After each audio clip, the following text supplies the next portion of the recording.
saudara, bahwa hari ini kita ketemu kembali di dalam student gathering. Tapi hari ini beda, kita akan bertemu secara online. Tetapi saya percaya bahwa teman-teman di dalam kondisi yang sangat sehat. Dan firman Tuhan hari ini berbicara tentang bangsa Israel yang sedang mengalami dosa. Apa hubungannya saudara? Kita akan lihat di dalam Bilangan pasal ke-21 ayat 4 sampai dengan ayat 9. Mari kita bisa melihat bersama-sama di sana. Dalam Bilangan pasal 21 ayat 4 sampai 5. Di sini dikatakan setelah mereka berangkat dari Gunung Hor, berjalan ke arah Laut Teberau untuk mengelilingi tanah Edom, maka bangsa itu tidak dapat lagi menahan hati di tengah jalan. Artinya apa, saudara? Ketika bangsa Israel dia berjalan melalui padang gurun, di sana Tuhan memberikan suatu tulah. Tulahnya apa? Yaitu bentuknya adalah Tuhan melepaskan ular pedung. Ayat 5 di sini dikatakan, lalu mereka berkata, mereka lawan Allah. Dan Musa yang mengatakan demikian, mengapa kamu memimpin kami keluar dari Mesir supaya kami mati di padang gurun ini? Sebab di sini tidak ada roti dan tidak ada air, dan akan makanan hambar ini kami telah. Karena dosa, akhirnya banyak Israel yang dia mati. Dosa apakah yang terjadi di sana, saudara? Kalau kita melihat bahwa bangsa Israel dia bersungguh-sungguh, dia tidak melihat suatu kebesaran Allah, tetapi dia justru menghujat Allah. Tadi kita sudah lihat di ayat 5 ini, mereka berkata-kata melawan Allah dan Musa. Kita perhatikan di ayat 5. Dia bukan hanya melawan Musa saja, tetapi dia melawan Allah dan Musa. Maka dari itu Tuhan mendatangkan ular pedung. Dan Alkitab mencatat ada ribuan bangsa Israel mati terpaku ular. Mari kita perhatikan di ayat ke-6. Lalu Tuhan menyuruh ular-ular pedung ke antara bangsa itu dan mematuk mereka sehingga banyak dari orang Israel yang mati. Karena bangsa itu berbuat dosa, Tuhan mendatangkan ular pedung di tengah-tengah mereka dan akhirnya banyak di antara mereka yang mati. Karena apa? Karena dosa. Kita bisa melihat di sini bahwa wabah itu mungkin bisa terjadi. Itu karena banyak dosa di dalam dunia ini yang terjadi. Sama seperti ketika Tuhan mendatangkan ular pedung di tengah bangsa Israel. Alasannya adalah banyak dosa terjadi di sana. Mari kita akan lihat di ayat ke-7 jelas dinyatakan, kemudian datanglah bangsa itu mendapatkan Musa dan berkata, ini ya, mereka berkata kepada Musa, kami telah berdosa sebab kami berkata-kata melawan Tuhan, dan engkau berdoalah kepada Tuhan supaya dijauhkannya ular-ular ini daripada kami. Lalu Musa berdoa untuk bangsa itu. Jadi saudara, di sini ketika banyak ular pedung di tengah-tengah bangsa Israel, ada nilai positif. Positifnya adalah bangsa Israel itu tidak lagi menghujat Tuhan. Tapi bangsa Israel itu dia berkata-kata kepada Musa, bertemu dengan Musa, dia berkata bertobat di hadapan Tuhan. Dia berkata, kami telah berdosa sebab kami berkata-kata melawan Tuhan. Dan dia minta kepada Musa supaya dia berdoa kepada Tuhan supaya dia dijauhkan dari ular pedung. Ada hal yang luar biasa di sini. Ketika ada suatu pertobatan, di situ keselamatan terjadi. Tetapi yang jadi permasalahan adalah bangsa Israel sudah banyak yang mati di tangan Tuhan. Apakah Tuhan tidak memberi pengampunan kepada bangsa Israel? Coba kita perhatikan di ayat 8 sampai 9. Mari kita lihat bersama-sama dan ayat itu. Di sana Tuhan berfirman kepada Musa. Apa saudara? firman itu dikatakan, buatlah ular pedung dan taruhlah itu pada sebuah tiang. Maka setiap orang yang tertakut, jika ia melihatnya, ia akan hidup. Lalu Musa membuat ular tembaga dan menaruhnya pada sebuah tiang. Maka jika seorang dipagut ular dan ia memandang kepada ular tembaga itu, maka tetaplah ia hidup. Ada satu rahasia yang terbesar di sini. Ketika bangsa Israel itu tergigit oleh ular pedung, maka solusinya adalah dia memandang ular tembaga. Ketika bangsa Israel memandang ular tembaga, di situ ada kehidupan terjadi.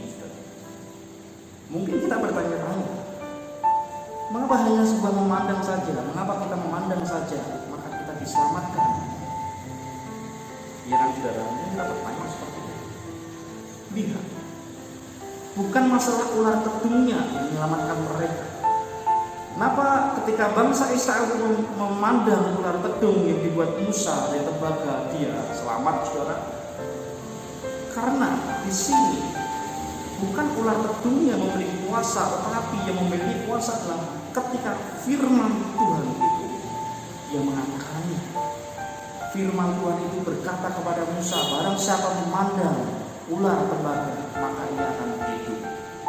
Yang berkuasa bukan ular tembaganya, saudara. Yang berkuasa adalah apa, saudara? Yang berkuasa adalah firman Allah yang berfirman kepada Musa. Bangsa Israel banyak yang meninggal, banyak yang mati karena dosa. Tetapi ada hal yang luar biasa ketika bangsa Israel itu menemui Musa dan ada pertobatan terjadi, maka di situ keselamatan boleh terjadi. Tuhan memiliki solusi. Di sana dikatakan solusinya, barang siapa memandang ular tembaga, orang yang tergigit ular itu, mereka akan hidup. Saya akan mengulang sekali lagi. Bukan karena ular tembaga yang memiliki kuasa, tetapi firman Tuhan yang memiliki kuasa. Firman Tuhan itu memberikan hidup.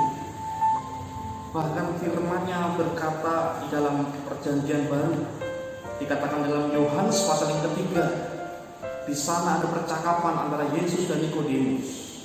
Ketika Nikodemus berkata sama Tuhan, bagaimana orang bisa masuk ke kerajaan surga? Nikodemus menjelaskan bahwa seseorang yang masuk di dalam kerajaan surga itu tidak mudah. Tetapi Yesus memberikan satu solusi, yang dari daging adalah daging, yang dari roh adalah roh. Bahkan di sana Tuhan menjelaskan, sama seperti Musa meninggikan ular di padang gurun, demikian juga anak manusia harus ditinggikan. Artinya apa, saudara? Ketika kita melihat ular tembaga, ketika kita melihat Allah yang ditinggikan, di situ ada kehidupan terjadi. Seperti hari ini kita ada satu peristiwa yang memprihatinkan di bangsa kita. Penyakit corona masuk, dinamakan corona ini adalah pandemik, saudara. Banyak orang mati karena corona ini. Tetapi kita lihat di dalam Allah tidak ada kematian. Karena apa, saudara? Kita nggak perlu takut. Allah memberikan satu solusi. Sama ketika bangsa atau orang-orang di luar sana banyak yang mati, ada satu solusinya, lihat Allah. Sama seperti kita melihat ular tembaga, ketika kita tersengat virus itu, kita melihat Allah.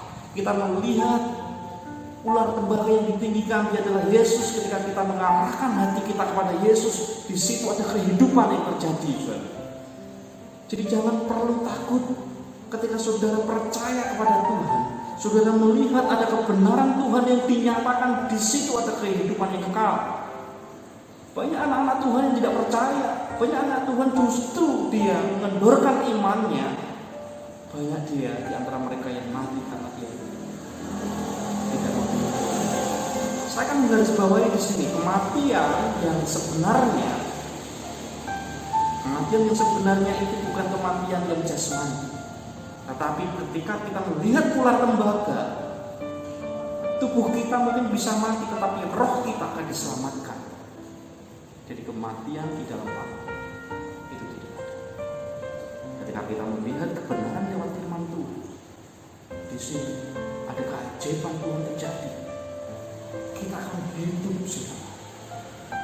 Kita akan diselamatkan, saudara. Kematian bukan hal yang mengerikan di sini. Lihat bahwa Yesus sudah mati. Dia di sana. Pada 3 hari dia bangkit dari antara orang mati. Kemudian dia diangkat ke surga. Barang siapa percaya kepadanya, dia tidak akan pernah binasa, tetapi dia akan memperoleh hidup yang kekal. Sama artikan di sini, saudara, ketika kita mati karena dosa, lihat Yesus yang bisa hidup, maka sudah akan hidup. Saya mengingat bahwa ketika Paulus dia pernah perjalanan, ketika di tengah-tengah jalan dia masuk ke sebuah pulau, saya melihat bahwa Paulus dia terpaku tulang, ular tedung.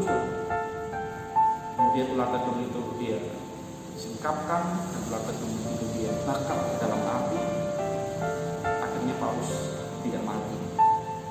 Banyak orang-orang di sekitar sana melihat Paulus yang melakukan itu. Akhirnya mereka yang melihat Paulus melakukan itu, dia akhirnya bertobat. Dia melihat ada kuasa Tuhan. Saya percaya, saudara, banyak anak Tuhan yang mengalami sakit karena virus yang mematikan. Tapi saya ingin berpesan, di dalam Tuhan Yesus ada kesembuhan. Di dalam Tuhan Yesus ada kehidupan. Bukan hanya mati secara jasmani. Ketika kita melihat Yesus, ada kehidupan yang abadi, ada kehidupan yang kekal. Ketika kita mendekatkan diri kita, ketika kita percaya kepada Allah, firman Tuhan berkata, kita tidak akan pernah mati. Saya pertegas lagi di dalam Yohanes pasal yang ketiga ayat 14 sampai 15. Dan sama seperti Musa meninggikan ular di padang gurun, demikian juga anak manusia harus ditinggikan. Perhatikan ayat 15.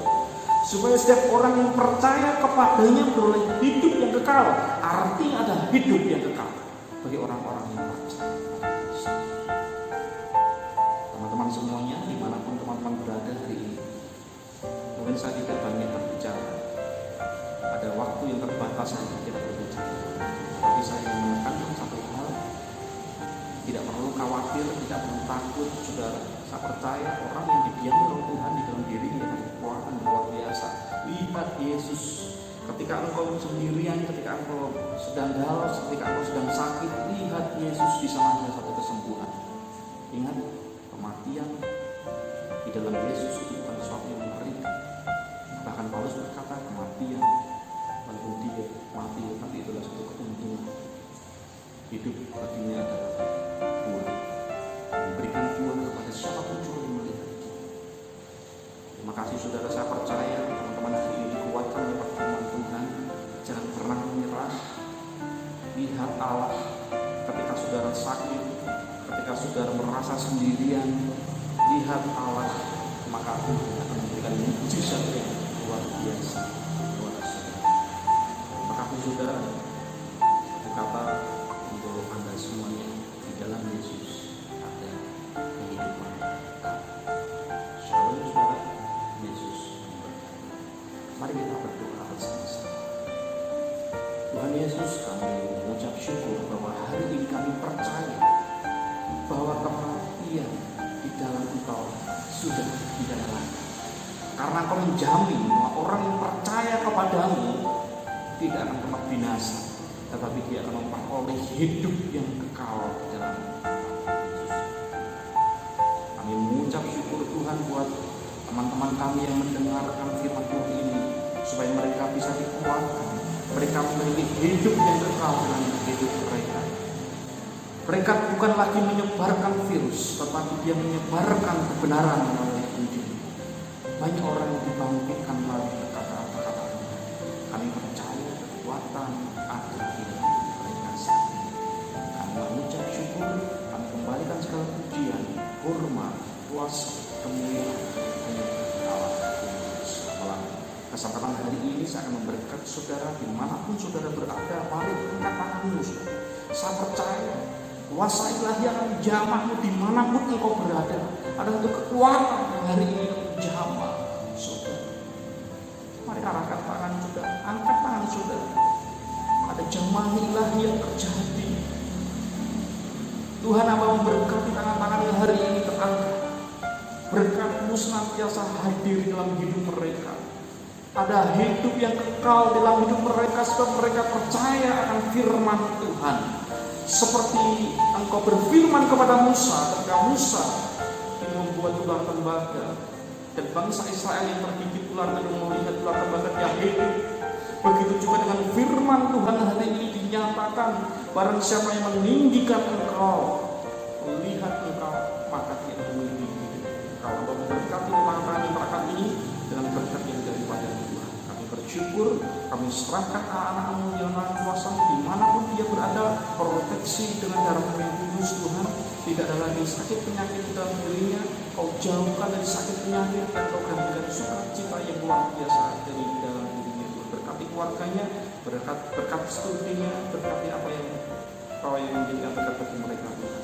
Kami mengucap syukur, kami kembalikan segala pujian, hormat, kuasa, kemuliaan hanya bagi